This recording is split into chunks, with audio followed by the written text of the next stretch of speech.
Good afternoon to everyone. Welcome back to Daytime Dialogues. Today I have the exceptional pleasure of welcoming to a conversation a very dear friend and also one of the great leaders of our Jewish community, President Richard Joel. President Joel, most of us know him from his 14-year tenure at Yeshiva University, where he was president from 2003 to 2017. Before that, many of us know him as well as having been the visionary behind Hillel from 1989 to 2003. I have the opportunity today to do something I normally don't get to do, and just to schmooze with him in public, because most of our conversations are off the record. But he is one of those people in this world that I have the great honor to say is a guide for me and also as a close friend. So, President Joel, it's great to have you here at KINS. It's wonderful to be in your shul, as it were. Yes, and today I want to avoid the conversation I've had with a lot of other people about the unusual trying times we are in of COVID, and really look past it, because you're one of those people who always looks ahead. And just to ask you, where do you think our community, and I'm defining our community in the sense of centrist Judaism, modern Orthodox Judaism, where are we headed in the future?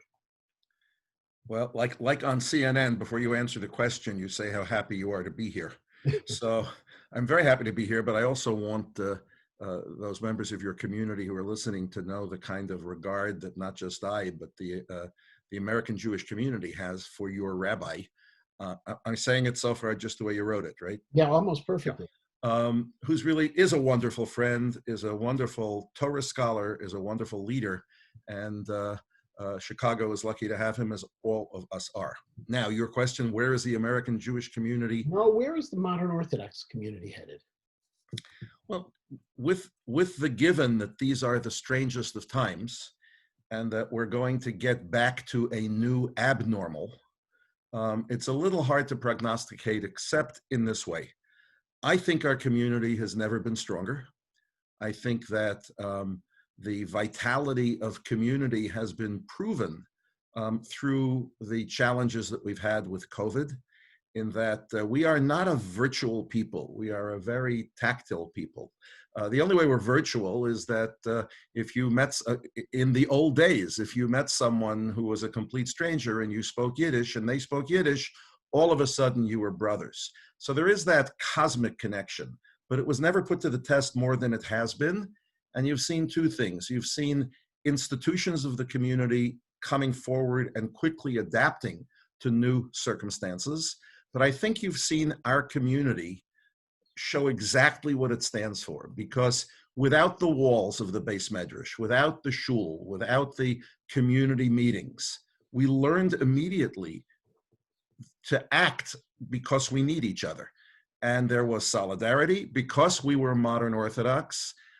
I think we immediately looked to that very unique combination of what are the forces of science and culture and government, and what are they doing now, and what does our Torah and our lifestyle do? And you've seen, and also through the leadership actually of Herschel Schachter, you've seen a complete fealty to the best that we believe in terms of a nuanced, complex, synthesized life of Torah Umada. So I think that's been wonderful. Rahmana litzlan, and it made an important point. But I think what the future also holds is that you see that we're very strong communities around the nation. I mean, in my old Yeshiva University days, I talked to you about the caliber of the students, but I'd also tell you, if you look at the American Jewish Orthodox Rabbinate today, right, it is stronger than it's ever been in terms of its service to the community, in terms of the learning and the shiurim. By the way, what's been revealed during the pandemic is the overwhelming nature of learning offerings that people can participate in. You have to make choices each night as to which shiur you're attending. And that they're there also speaks to the fact that I think we've gotten the balance right. The only proviso I would give is I think modern Orthodoxy is perhaps the most complicated of any form of serious observance, because it requires us to be passionate both about Torah and its primacy, and at the same time be passionate about our role as an Or LaGoyim and our role as being able to benefit from all of God's wisdom. This is a time of extremes, not of nuance, and therefore you often feel lonely. Also, being in the middle might be the best place to be, but you are being picked apart by the right and the left. So that's always a challenge. I think that's a mark of our strength, not our weakness. Do you see the numbers? For instance, if you go to Yeshiva University today, you do have a range of students. But when you walk in the Beis Medrash, there seems to be a little bit more, and I don't mean this in any negative sense, but a little more black and white versus the colors.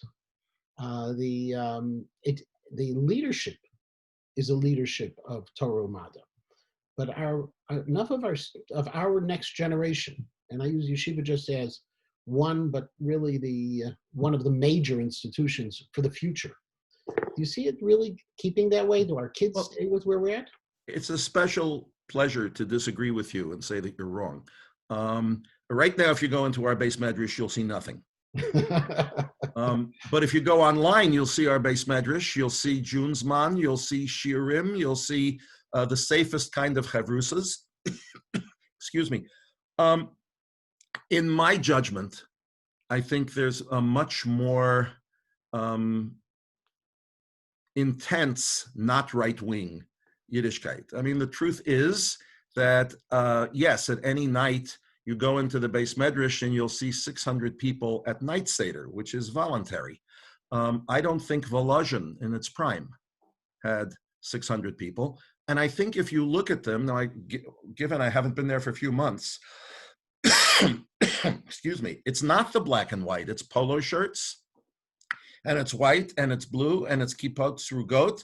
I think it's very healthy. And I think whether it's Rabbi Aryeh Leibowitz or whether it's Baruch Simon, or you have really people who are very engaging, very accepting.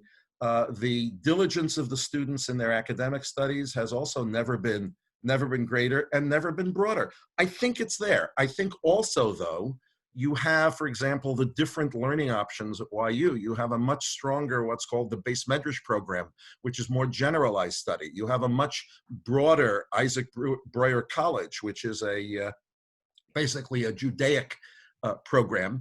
And that happens. Also, you have over 100 students in the men's Mechina program. And I think you see a good number of people, please excuse me, who are not there because they're ringers for the basketball team, but they're there because they're at different levels of observance, but they've come to yeshiva for the right reasons. And you see the growth, and it's really quite incredible. So nowadays, one of the things when you were there, and I'll just share with you something you may not be aware of. If you look up Richard Joel on Wikipedia, and you look in one of the paragraphs, there's this great thing that you help spread the reputation of YU through the establishment of the Maccabees and a Guinness World Record of Dreidel-Palooza. Now, I have a feeling that you did not write that line. But if you look back at Hillel and you look back at YU, what were the things that you think were the most transformational that you were able to bring about? And I don't want to just look at YU, but 14 years you were at Hillel also. But there's something about these 15, yeah. 89 to 2003, so I'm off. Okay. 88, you're off. Wikipedia got it wrong. Okay. Go to real sources next time. Yeah, but it was too good. Once I saw Dreidel-Palooza. Well, look, clearly Dreidel-Palooza was the most transformative event that I had nothing to do with, but claimed complete credit for. The Maccabees, I'll claim some degree of guilt, because from the time they started, I encouraged them. That was before my son was a part of them.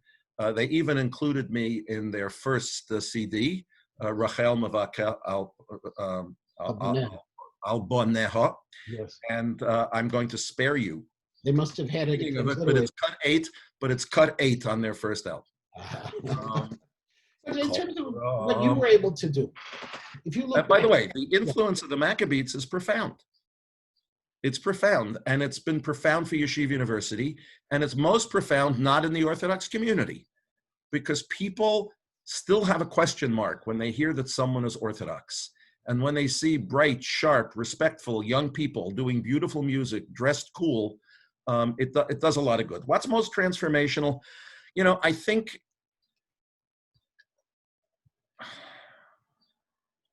that's a good question.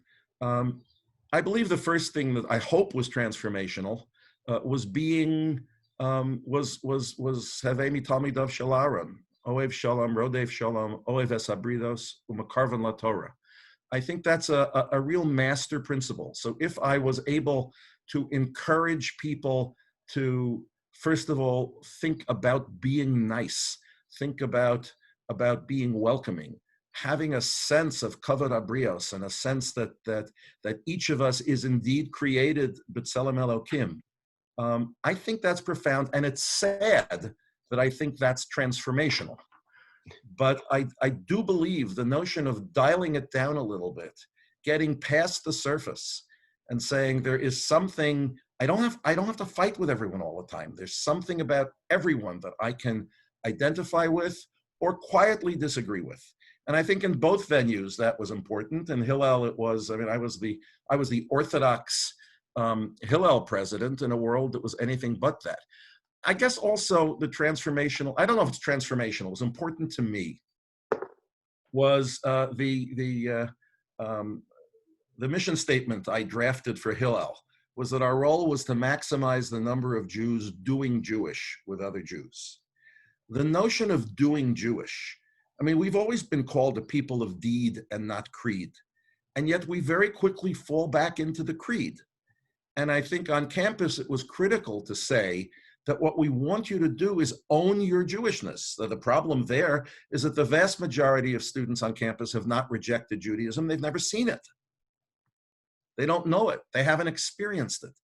So the notion of finding ways to do Jewish education in experiential ways was critical. Also, not just catering to the active balabatim, but to say every Jew on campus is a balabas, and it's not about getting them to join the shul. It's getting us into them. And that eventually, I take a little share in it, led to Birthright, which was the most important Jewish event since the Bar Mitzvah. And it wasn't primarily an Israeli hasbara. It was Jewish identity. It was taking Jews who had no clue, putting them together, right, and having them visit the Jews' Disneyland. And one of the things, just to jump off of this, did you coin the term "do Jewish"? Who knows? I'm given credit for it, but I hate to ever think that there wasn't someone else who said it and I subliminally heard it. But yeah, I really thought it was critical. In fact, I was criticized by some of the liberal community because they thought that doing Jewish was a code word for observance. Well, they were right. It wasn't a code word for orthodoxy, but we're not a religion like other religions. We're Nasev Nishma. And therefore, if a liberal Jew, a Reform Jew, decides to celebrate Shabbat, it's a wonderful thing. I think probably the Lubavitcher Rebbe coined the doing Jewish. He just didn't say it that way. No, because, many years ago at a conference, I had a good time introducing or thanking you. And I did a little play on a few of your phrases. But if you think about it, you're ennoble and enable. Yes. You're Clay Kodesh and Lay Kodesh. You're doing Jewish. All of these have really entered into the lexicon of empowerment and engagement. Don't forget that. Yeah, but I like the noble and enable better. But it's true. And those the truth is I didn't stay long enough to have my last kind of term take off, although I think it was one of the transformational things, and that's the term shleimut. And I translate shleimut as integrity. And kind of the goal of, and yeshiva doesn't stand there on its own, the goal of our community is to help both individuals, families, our people in the world to achieve a certain wholeness. And look, wholeness from shalem means whole. An integer is whole. It means the different fractions all come together, form an integer. I believe the word integrity comes from that too. It's when you are together. And I think the great challenge of education is to say, what are the ingredients you need to be able to live a life that makes sense?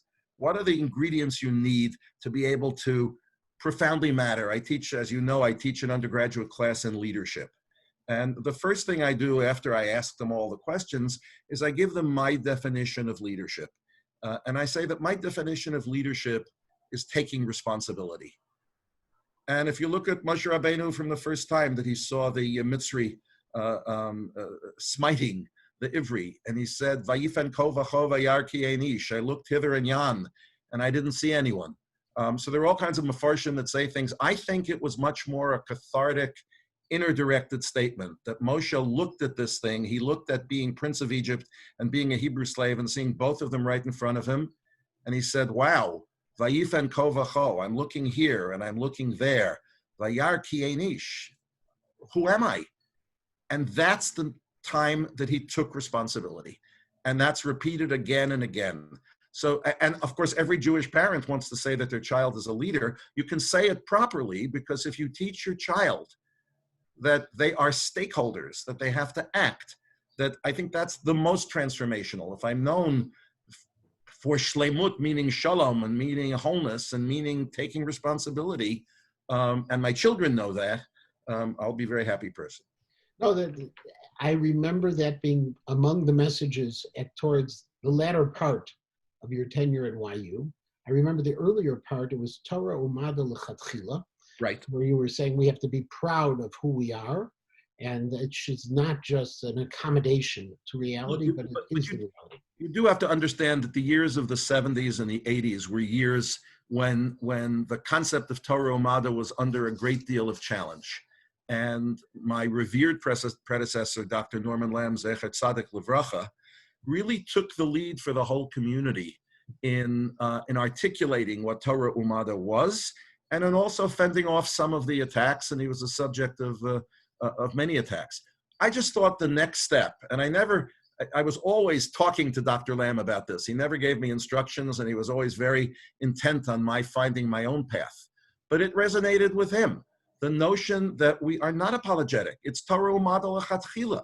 God created us to have this role in the world. And for that, we have to know our story. We have to own our story, which is why, by the way, one of the great fears of post-COVID is that people will have forgotten the primacy of Jewish education. If our kids, particularly our kids who aren't in a community of rote, if our kids aren't given a serious and precious and textured education like they get at Ida Crown and at Ari Crown, like they get at Yeshiva, then there won't be the leadership of our community to go forward, and we just must resolve to do that.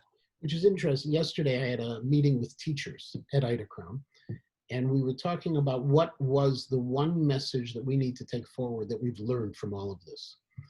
And the one message that kept on coming back was relationships.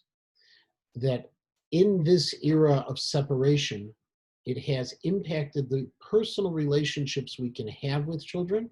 We've tried the best we can, but what distinguishes our form of education is relationships. And I would transfer it into a Jewish term of a Masorah. That you can't transmit a Masorah in a real sense without being eye to eye with somebody else, face to face with somebody else. Look, it seems to me it's the difference between history and memory. When I think about Abraham Lincoln, who I'm a big chassid of, I think of a historical figure. When I think of Avram Avinu or Sarah Imenu, I'm thinking of a member of the family. And when we sit at the Shabbos table and are talking about the parsha, we don't use the past tense, right? Avram walks into his tent.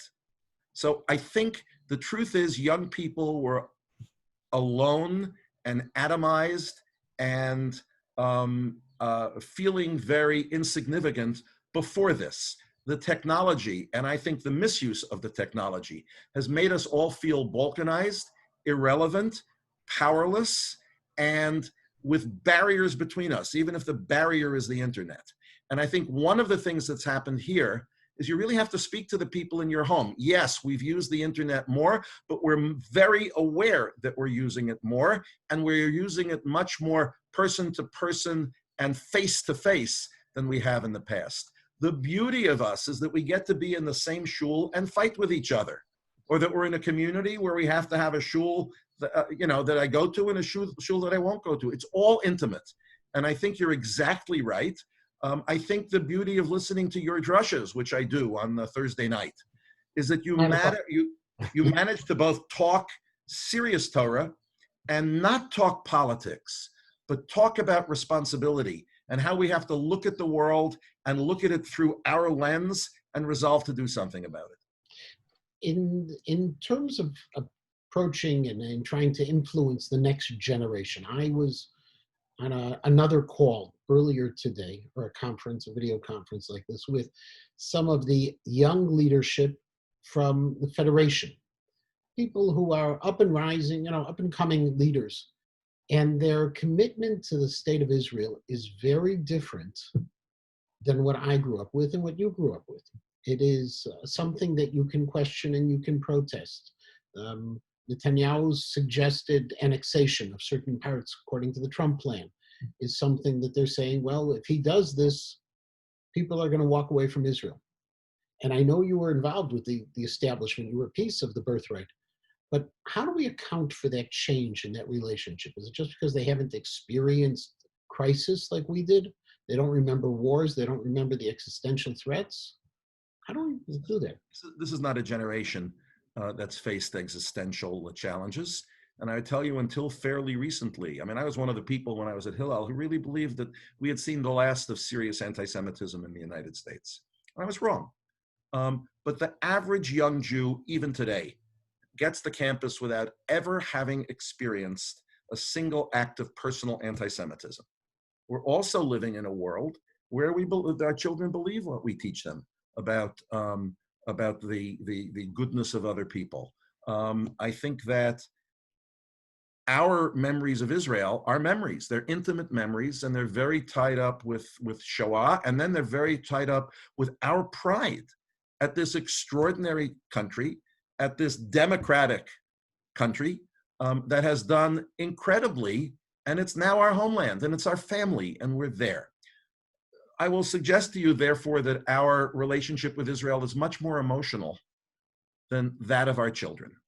And our children are also living in an environment of a political correctness, which, as I said before 16 times, does not subscribe to nuance. It's right or wrong, black or white.